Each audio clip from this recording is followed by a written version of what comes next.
Hello friends, स्वागत है आपका पटना IGS क्लासेस में। मैं आपको पीपीएससी का रिवीजन करवा रहा हूँ और आगे का टॉपिक मैं आज लेकर आया हूँ। चलिए सबसे पहले देखते हैं हम फ़िक्की के बारे में। देखिए फ़िक्की क्या है, तो अभी फ़िक्की के बारे में भी इसकी स्थापना दिवस मनाई गई थी, 97वें स्थापना दिवस मनाई गई है और ये एक गैर सरकारी और गैर लाभकारी संगठन है।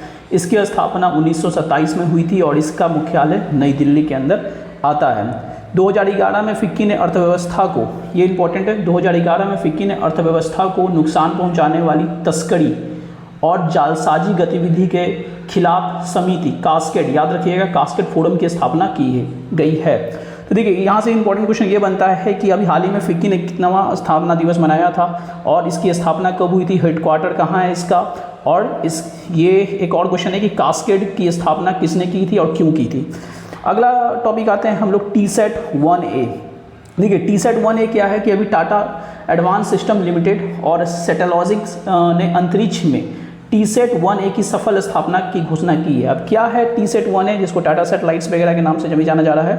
यह निजी क्षेत्र में भारत का पहला स्वदेशी रूप से विकसित और निर्मित उपग्रह है। बहुत इंपॉर्टेंट क्वेश्चन है, ध्यान से दीजिएगा। TSET 1A आपका एक पहला निजी भारत का बनाया हुआ निर्मित उपग्रह है जो सब मीटर रिजोल्यूशन ऑप्टिकल इमेजिंग में सक्षम है। उपग्रह द्वारा एकत्र किए गए डेटा में, देखिए अब इससे क्या क्या फ़ायदा होगा आपका, वो ये बता रहे हैं कि इस डेटा से जो भी डेटा वो कलेक्ट करेगी, इसमें आपका कृषि, आपदा प्रबंधन, शहरी नियोजन, पर्यावरणीय निगरानी जैसे महत्वपूर्ण क्षेत्र को यूज किया जा सकता है।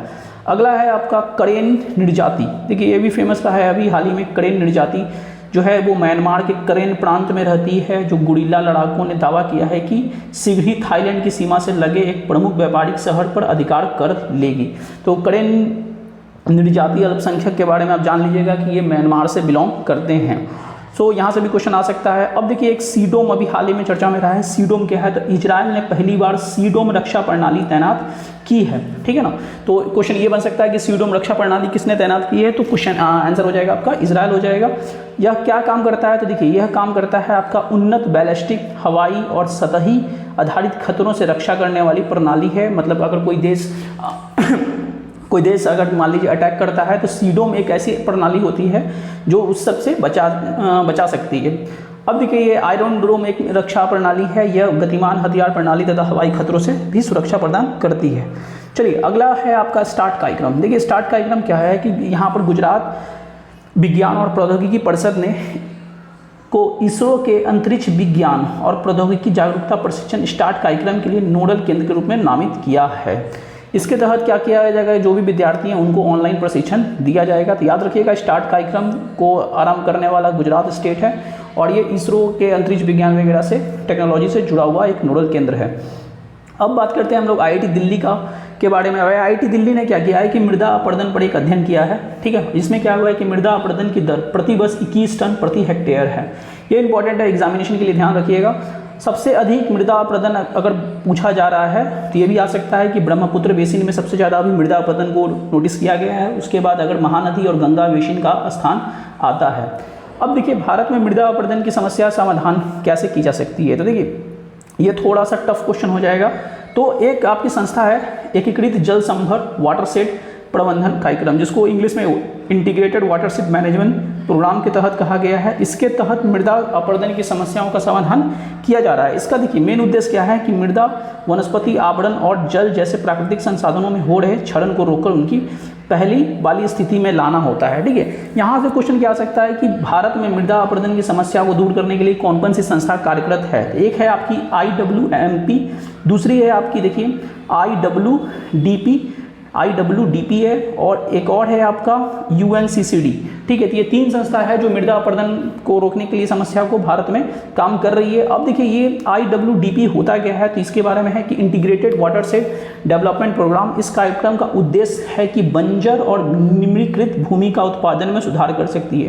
देखिए BPSC अगर पेपर टफ करती है तो इसी टाइप के क्वेश्चन को दे सकती है और एक बार आप जरूर इसको पढ़ के जाइए। उसके बाद आगे हम बात करते हैं United Nation Convention to Combat Desertification, संयुक्त राष्ट्र मरुस्थलीय रोकथाम प्रोग्राम जो भी है कन्वेंशन है। इसके तहत भारत ने 2030 तक 26 मिलियन हेक्टेयर बंजर और निर्वनीकरण वाली भूमि को पुनः बहाल करने का घोषणा किया है। तो ये भी आप ध्यान में रखिएगा, बहुत अच्छा क्वेश्चन था ये। अब देखिए आप हमेशा सुनते होंगे कि क्रेडिट डिपॉजिट रेशियो बार बार चर्चा में रहता है। आखिर क्या है क्रेडिट डिपॉजिट रेशियो। तो देखिए सबसे पहले बात करेंगे कि बैंकों का ऋण जमा अनुपात जो है क्रेडिट डिपॉजिट रेशियो है अभी के हाल ही के टाइम में 80% है, जो 2000 के बाद सबसे सर्वोच्च पर पहुंच गया है। अगर ऋण जमा अनुपात का ध्यान रखा जाए तो यह अनुपात इस बात का संकेत है कि किसी बैंक ने अपनी जुटाई गई जमा राशि में से कितना ऋण वितरित किया है। यही है आपका ऋण जमा अनुपात यानी क्रेडिट डिपॉजिट रेशियो।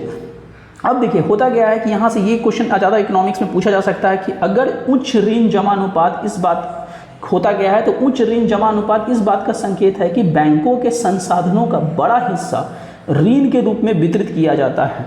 अब आपसे क्वेश्चन ऑप्शंस में रहेगा ऋण के रूप में नहीं बांटा जाता है या वितरित मतलब क्या किया जाता है इस टाइप का। तो याद रखिएगा उच्च ऋण जमा अनुपात हाई क्रेडिट रेशियो का अगर वैल्यू बढ़ा रहेगा तो क्या होता है, इसलिए ये सब क्वेश्चन को ध्यान में रखिएगा, ये मार्क्स बूस्टर है।